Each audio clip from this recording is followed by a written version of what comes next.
It is good to be back, ladies, gentlemen, lords, and acolytes. It is 2024, and we are ready to continue punching our way through the first season of Avatar The Last Airbender here on Breaking Wind, a Last Avatar podcast. I am your host, Jason Roy Gaston, and the man to my side is my brother from another mother, VHS Jace. Hello, sir. I'm doing well, mate. I was trying to bend some air, but I can't do it with my hands, but there's another part of the body I can bend air with. Oh, yes, and it is a most prestigious weapon. To be struck down by it is a great honor. Try telling the family that. Yeah. It's not an Agni Kai, it's an Agni Kaka. So, 2 episodes that we have here today, and interestingly enough, one of them is considered the worst episode of the first season. I know. I'm seeing that look on your face like there's a worst episode of this show. Yes, there is. And we're going to talk about it right now because it is season 1, episode 11, The Great Divide. Oh, I call foul immediately with that. Like, that is not a bad episode. Well, I'm going to tell you what the fan gripes are about The Great Divide, because let's just say that this episode is divisive. Yeah. That was a good one. So let's get started. Let's start going through this episode. We start off, Katara and Sokka are having a mild disagreement. You might say that they are divided at this point. Sokka won't put a tarp over the tent because it's not the rainy season. Sokka thinks that he should, because what if it does rain? You're free to choose whichever side you want, but personally, I'm with Sokka on this one. Don't put it up unless you need it. He did say it'd make a nice blanket. Yes, he's being very practical, and Katara's just being a shrew at this point. Get over yourself, Katara. People do things in different ways. Anyway, they arrive at... I'm trying to read my own notes here, and I'm wondering what Aang makes a peach means. You got me, speech, mate. Maybe? That's weird. Anyway, Aang makes a speech, and he settles the disagreement between them, and he also settles a disagreement between Momo and Appa, which is actually very cute. Aang is settling into his role as not only the Avatar, but as a negotiator, and he's going to need those skills for this episode. The gang comes across this gigantic kingdom. It's this gigantic canyon, and it's the largest canyon on the entire planet, and it's called the Great Divide. And there they run into totally not Sokka's voice actor voicing a side character. Definitely not. It's totally not him. He even looks like Sokka. He looks like a little bit. He looks like if Scooby-Doo did an episode that crossed over with The Last Airbender. That's what Sokka would look like. So right, too. They come across this 2 tribes. One of them is called the Ganjin. They are prim and proper and clean. And the other ones are called the Zhang, and they are brutish and smelly, and they will pound you into the dirt with their fists if they need to. The Ganjin tribe is trying to get into the Great Divide first so they can cross it because they are trying to run away from the Fire Nation. The Zhang tribe is like, hey, we're here. We need to go down together. Again, I'm on the Zhang tribe on this one because their entire party was there first, and if it was a restaurant, their party would have been seated first. Well, straight away, I can't help but think about World War II motifs through the show because they're very prevalent, especially when you have the Fire Nation coming through. So straight away, like, it's about different groups of refugees and how they're handling their differences, you know. And at the end of this, what I also love about our introduction for those 2 sides is they both have really great attributes about them, you know. The Zhang are very decisive, go to it, very much no nonsense. But then you have the others who are more patient and cleaner, and so they both have great attributes in it, you know. So straight away I'm thinking, wow, this is another World War II story about refugees trying to get away from the incoming doom. That is true. I don't know if refugees would have quarreled this much, though, if they were trying to get away. It just seems like to me they could prioritize things a little bit better, but that's okay. Oh, one good conversation. There's no episode. Let's put it that way. Yeah, I know. But we got to talk. My favorite character of the entire episode is the guide. He's just so much cool. fun. He reminds me of the host of this old nature show that used to be on whenever I was a kid called Mutual of Omaha. And the host was just this really laid back guy, and that's who this reminds me of. So instantaneously, great feelings towards this man. You know what I thought when I saw that guy? I'm like, oh, so that's what Super Mario Brothers grandfather's up to. It's me, it's me, Mario. Maria. It's me, Maria. Woohoo! Sorry, I've been eating too many mushrooms. He's a fascinating. We don't get a lot with that character, but I found his perspective very fascinating as well, because he's in a dangerous position doing this. Oh yeah, and I do like that he kind of becomes a sounding board for Aang. I wish that scene had been drawn out a little bit more, where he comes up there and he says, "It's hard not to be biased, isn't it?" And I wish that scene would have gone on, but no, he just lays down and goes to sleep, and the scene ends. You can kind of tell where I feel about this episode. I'm going to apologize ahead of time. So anyway, because of this disagreement between these tribes, Katara volunteers Aang to negotiate with them. Aang decides to send Appa with the sick and elderly to the other side of the canyon, and he volunteers to walk the tribes across the canyon on foot to see if maybe he can't settle their differences. So they get down to the bottom of the canyon using the guide's earthbending powers, which was really cool. And I liked how pragmatic he was about destroying the path behind them so the Fire Nation couldn't get to them. Oh, and I forgot to mention there is one rule while you're down in the canyon, and that is no food. Do not bring food because there are predators down there. And wouldn't you know it, they get down there and it's filled with Australian huntsman spiders. Yeah. I was going to say, that's pretty small, mate, for down here. Well, you know. No, they're good. They're good. Yeah. They're great little monsters. But again, why doesn't anyone listen to anyone anymore?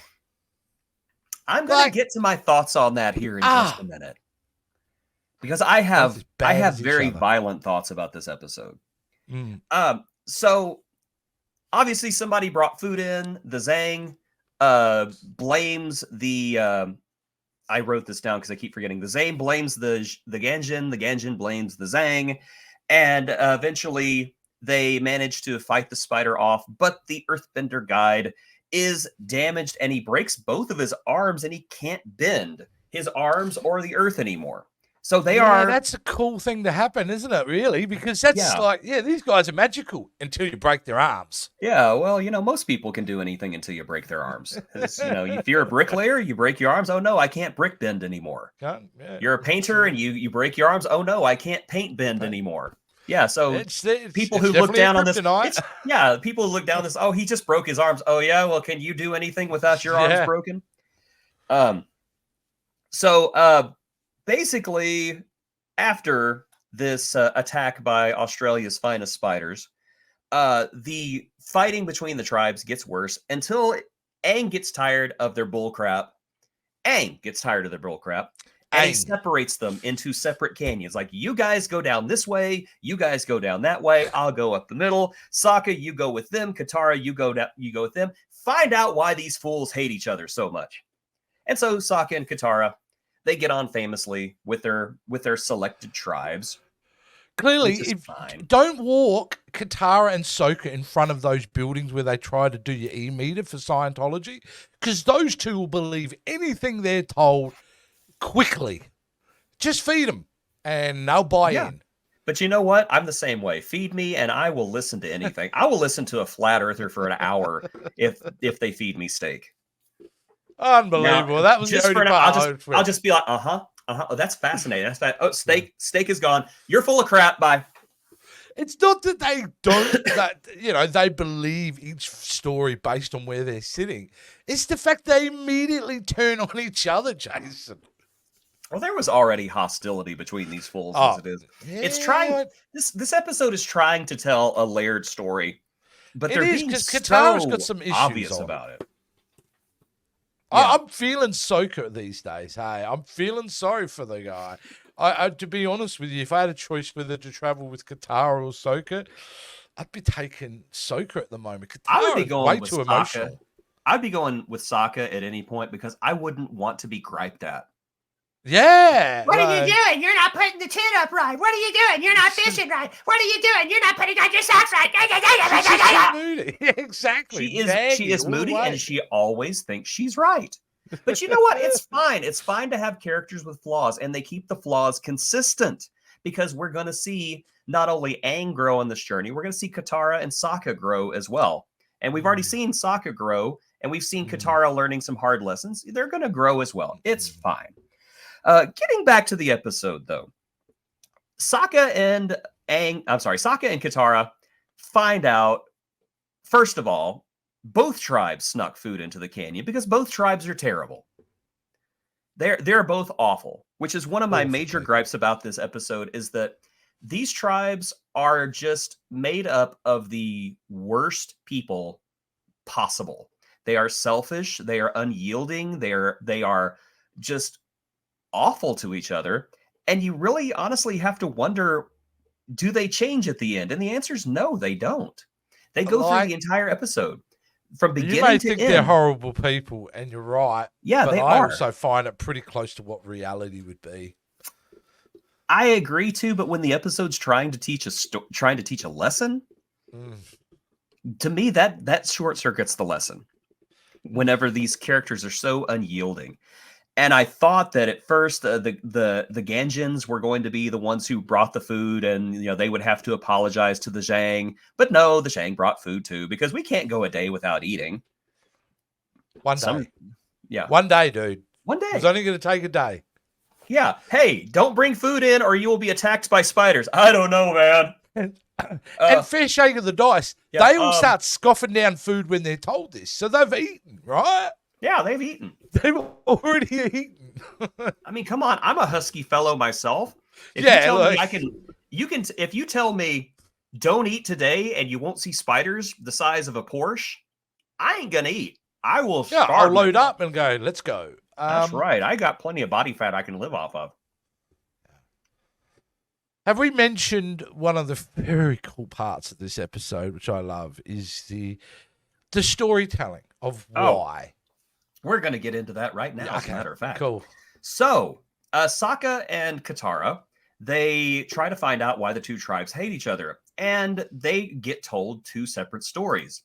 One, they are told that there was a man named Wei Jin who tried to help the injured Jin Wei get a sacred orb to his village, and whenever he took the orb to the village, he was arrested and put in jail for 20 years because they just assumed that he stole it.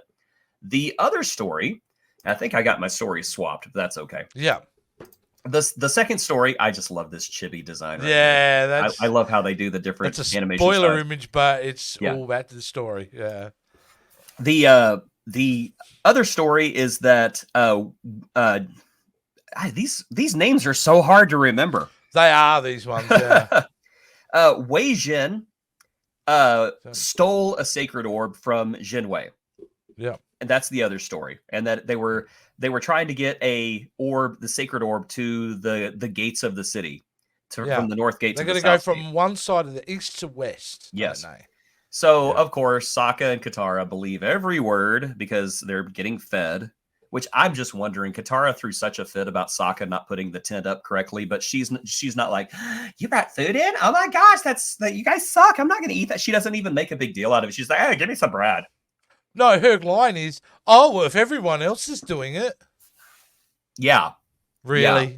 Really, Katara. Really. So, they get to the canyon exit.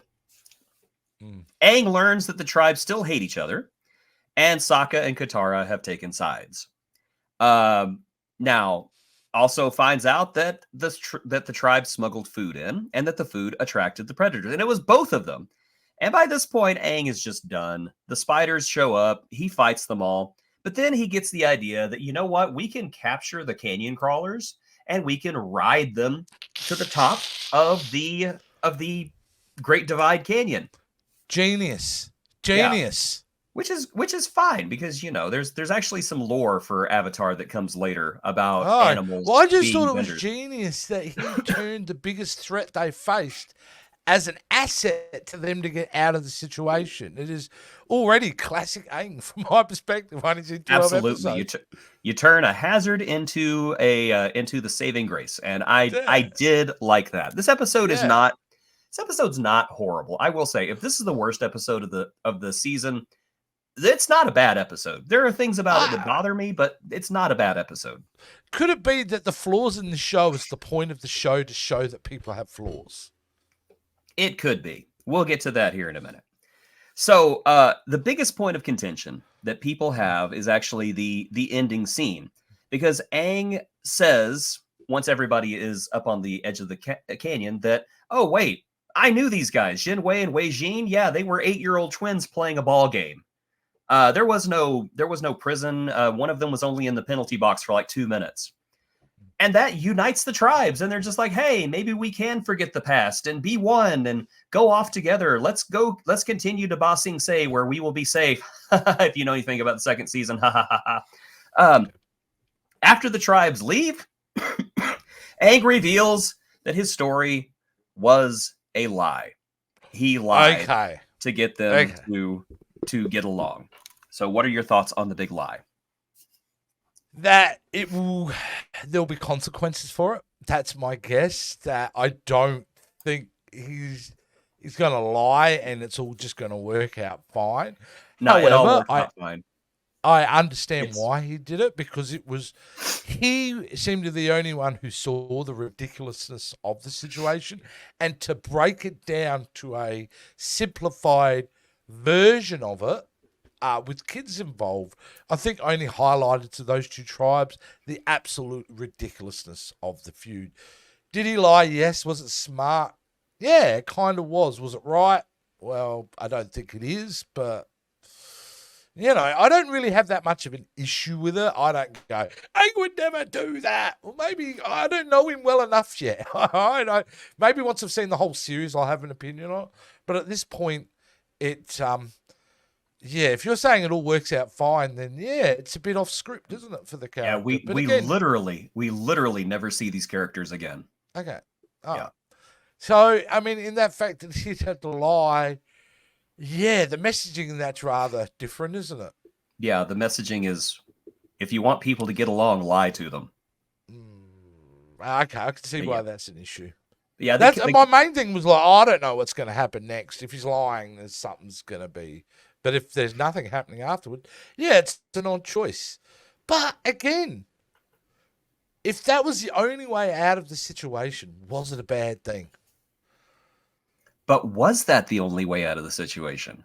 It just seems like to me that was an expedited way out of the situation.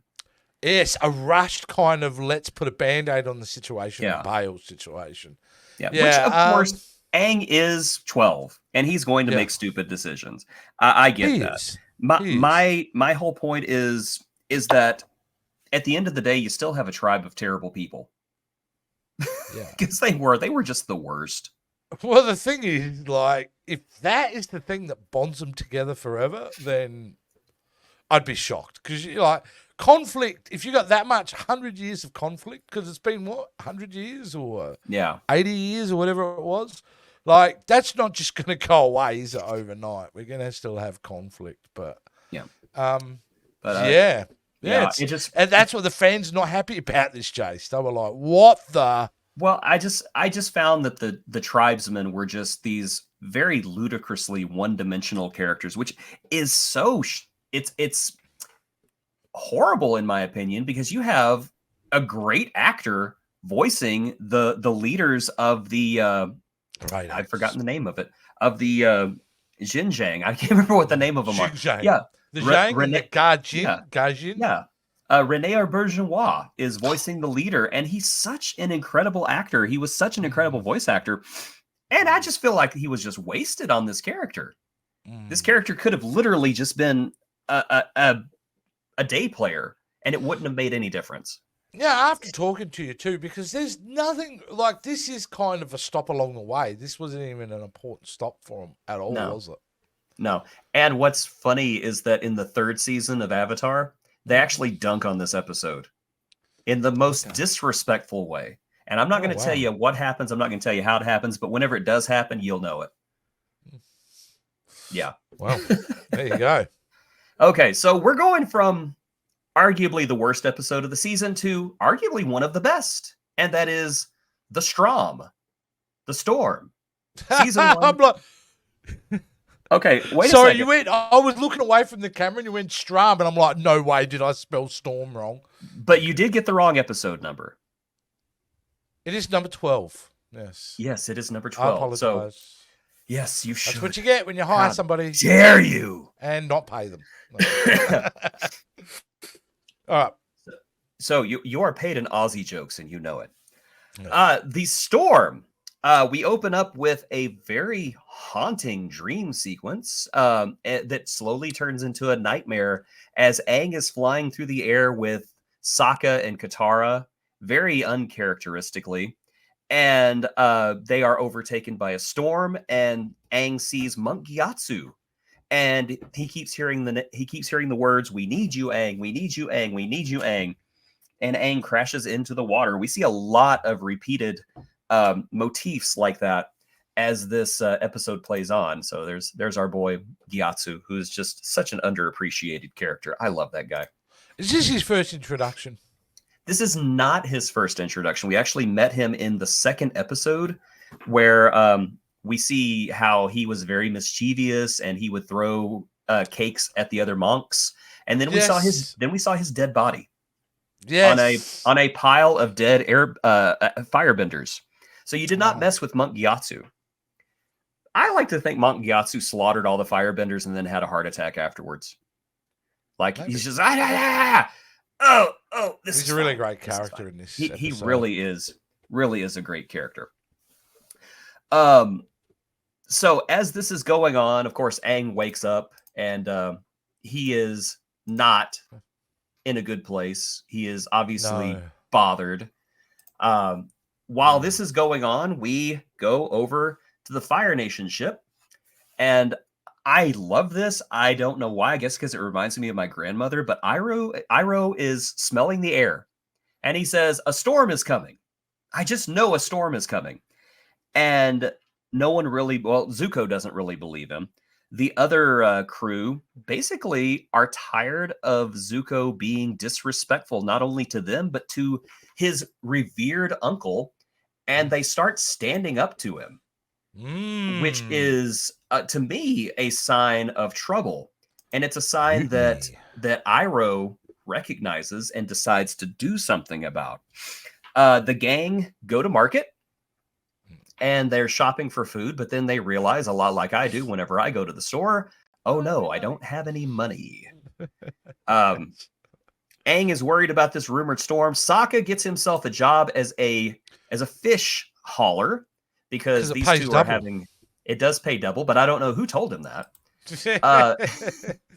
That is, we thought that was Ed Asner, but that's actually Robert Pine doing the voice of the fisherman.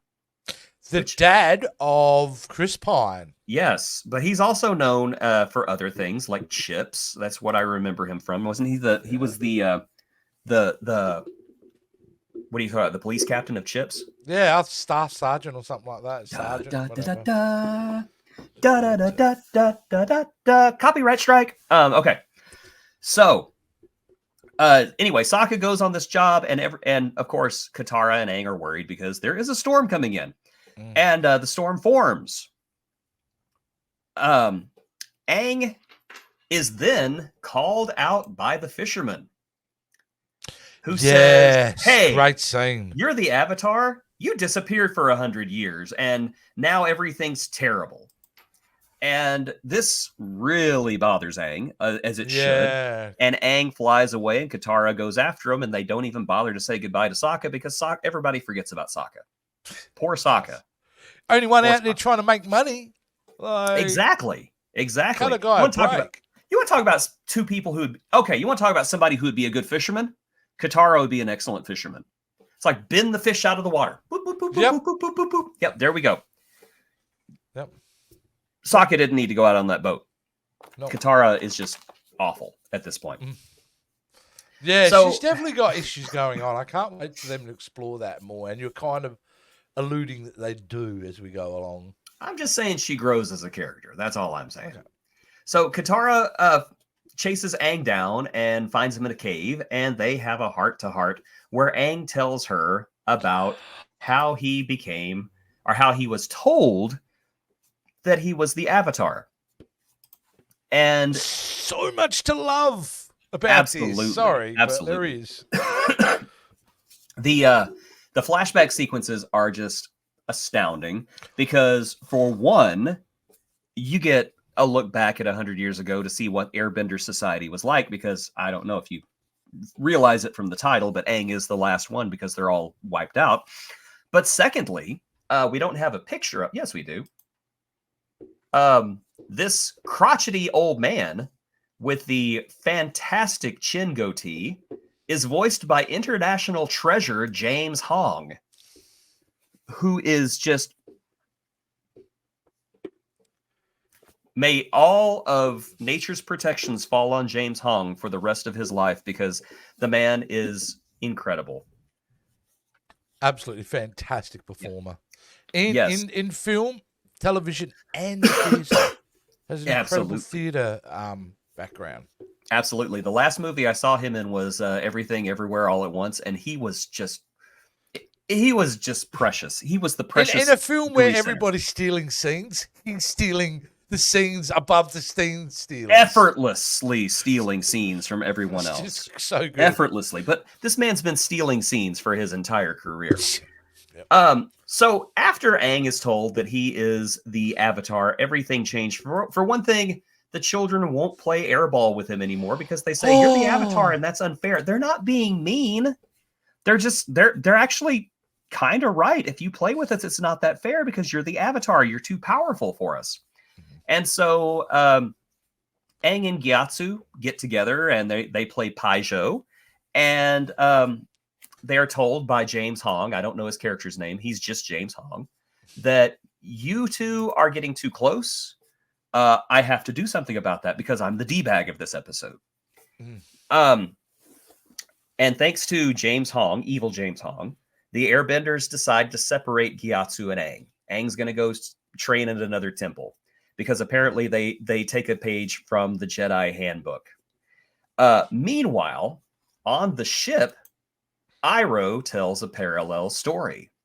Yes. Which I love that they are setting up these parallel stories between Aang and Zuko to show they are not quite so different after all. I know that sounds like cliched villain talk, but they are. They are not as different as they think that they are. I think he had it worse. Oh, he did. He had it way worse. He is the product of abuse and trauma. I think you said it some time ago that he's had a horrible life.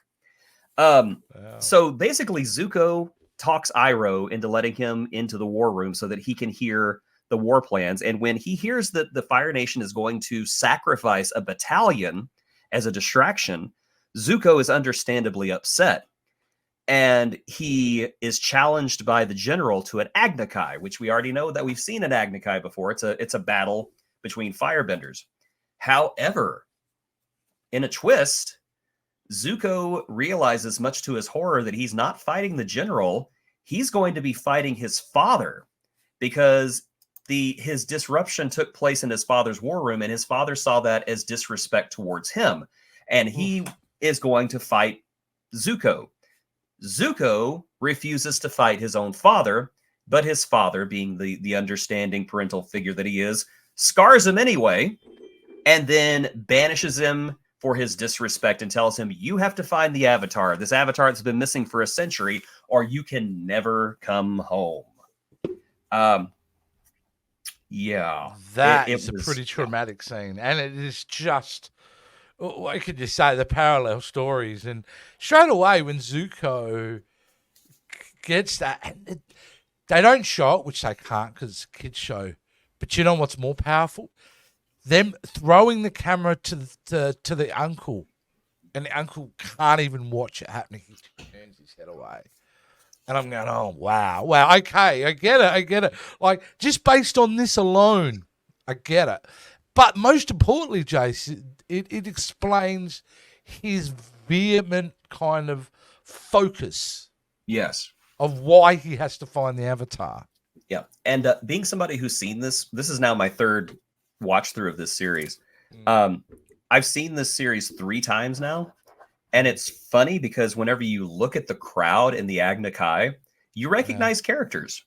Like, I don't know if you saw Admiral Zhao in the audience. No, I didn't. He was there. And there's actually a character in the audience that you have not been introduced to yet.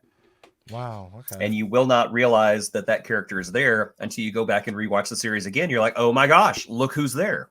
That character was there the whole time. There you go. But yeah, you want to talk about a show that knew where it was going from the very beginning. It's Avatar The Last Airbender. Speaking of going places, pardon me. So the storm is raging, and Aang and Katara and Appa go out to save Robert Pine and Sokka out on the ocean. And I don't really know if we have pictures of it. No, we don't. So that's okay. I'll just go to this BA picture of Iroh redirecting lightning, which again, this is foreshadowing of something that happens later. But Iroh is an absolute beast right here. He is a firebending master. And my cat is trying to get my snacks away from me right now. Excuse me. I think we've also got those pictures that you may have wanted to bring up too now, mate. Do we? I believe so. Look at those things load. Wow. Oh, yeah. Yeah. Anyway, they go to save these fishermen and Sokka, and they end up in the water, which is a parallel to how Aang ended up in the iceberg. Because Aang did run away. I don't know why I missed that part in my notes. Aang decides to run away when he finds out they're going to separate him from Gyatso, and that's how he ended up in the water, because he came across a storm and was dumped into the ocean. Here, they're dumped into the ocean again, and he is basically put into that situation again. He goes into the Avatar state. He makes the bubble, but this time, instead of freezing himself and protecting himself, he uses that bubble to escape. Well, that's what I was thinking when I was watching. I'm thinking, is he going to freeze everyone? Like, someone's going to have to bring him out. But they didn't. Maybe he's got a little bit more control over his Avatar state this time. You are not getting my snacks. Stop it. But Daddy, I have not eaten in 10 whole minutes. Look at how minutes. Yeah, look at how thin the kitty's getting. Look at how thin the kitty's getting. Wide load. You're gonna have to paint that on. Yeah, butt, you stripy little sausage. Get out of here. So one of the things that I liked but also didn't like about this episode is at the very end, and that is Sokka. I'm sorry, not Sokka. Zuko sees them escaping on Appa, and he says, "No, we can't go after him. We have to get the ship to safety." Yeah. I understand that he is supposed to be showing growth here, that he actually does care about his crew, because I thought he's learning. But he has had no external motivation to change yet, because his story was told elsewhere. He didn't hear it. He's not involved in it. It's basically this guy who's been so razor focused at catching Aang suddenly out of nowhere decides, no, that's not important. Let's save my crew. And he has no reason to do that. You know what my perspective on that was, he's learned from that blockade episode. Perhaps. That's basically just what popped in my head. I could be 100% wrong, but when I was thinking of he's doing the right thing because he learned from the blockade that he put everyone in danger because of himself, and it didn't really help anything. But yeah, but you could be right. It could be the fact that he's just, I don't know, was just done for the day, maybe, because that was a hell Maybe of he a was. storm. It was And a heck again, of a storm. And the uncle's pretty right. Hey, like, well, how do we get out of this? In the eye of the storm. We get out with the eye of the storm, and Which is a cool visual, by the way. very cool visual. Yeah. So Very we end back at the cave. Everybody's safe. They've been paid with a couple of fish. Aang can't eat fish because fish is meat, or is it? I don't know. And Aang decides he's not going to dwell on the past anymore. He's over it. He's not going to feel survivor's guilt anymore. I wish it was that easy, but I know it's a kid's show. Well, I'm glad they ended on a Chew Island from The Last Jedi. I think absolutely you might see the remnants of Luke's body somewhere. Maybe his cloak's still floating away on somewhere. Yeah, it could be. Either that or a lightsaber is going to fall off the cliff and knock Momo on the head. Pick it up and this is great.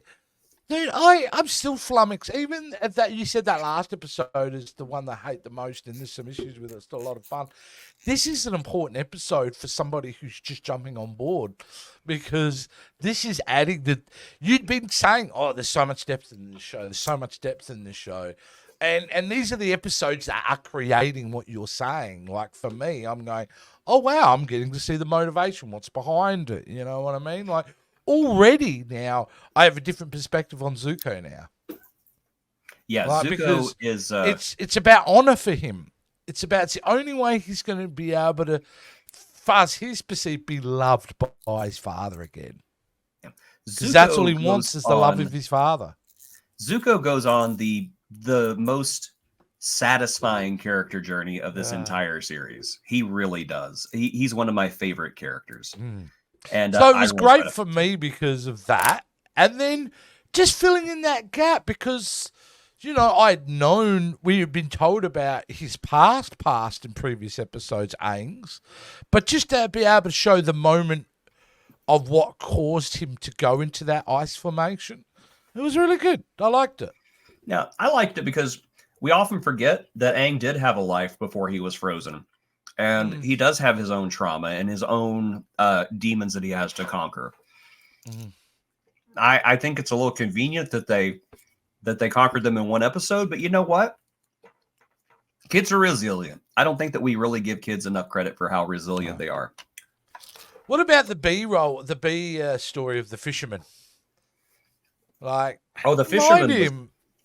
I think the fisherman's wife was the most entertaining character out of everybody. Yeah. I'm going to go find this. I'm going to go find this. I'm going to stay here. Yes. She's the only one who was smart enough to stay in that cave. But yeah, there you go.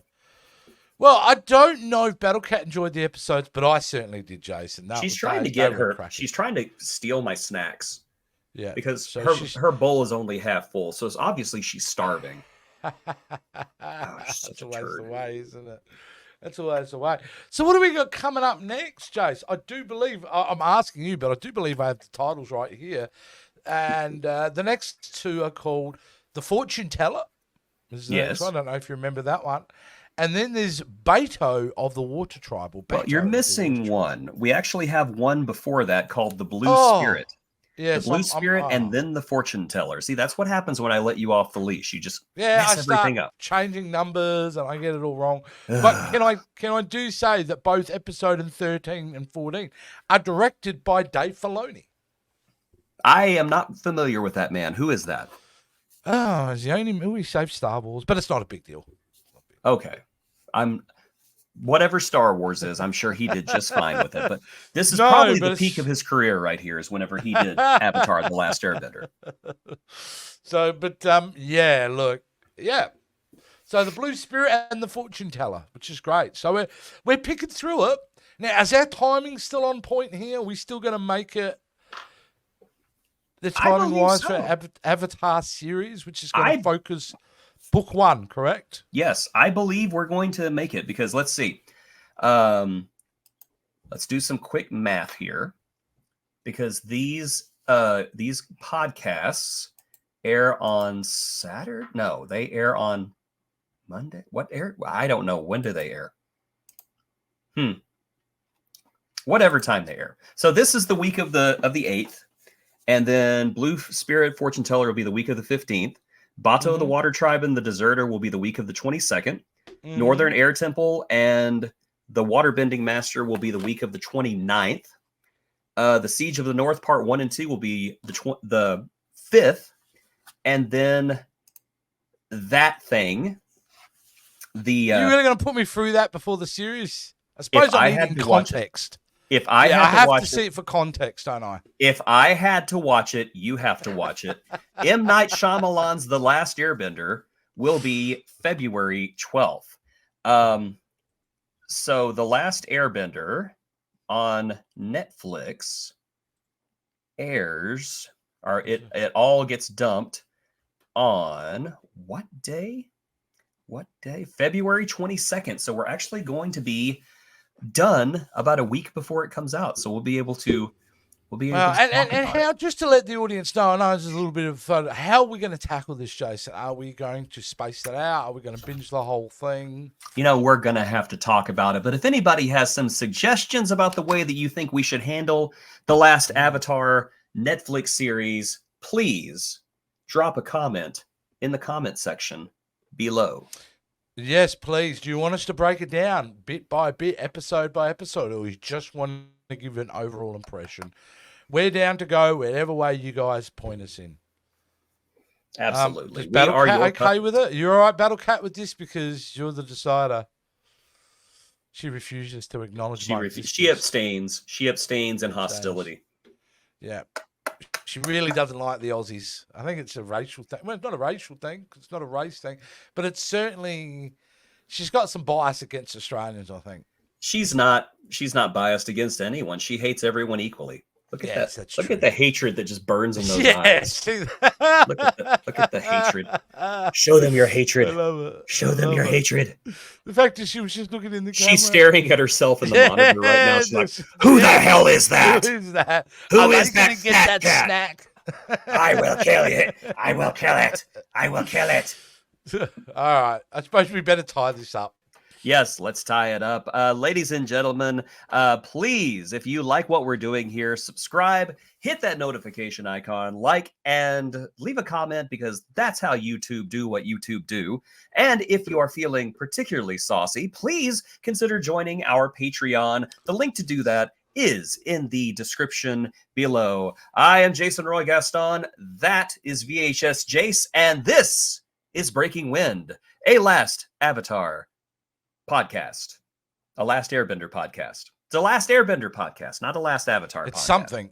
It's something. I don't know. You know. named it, dude. Like, it's got a long title, so it's been 3 weeks. Give me a break, Mr. I'm labeling the episode numbers wrong. Yes. There's nothing wrong with 2 episode 11s.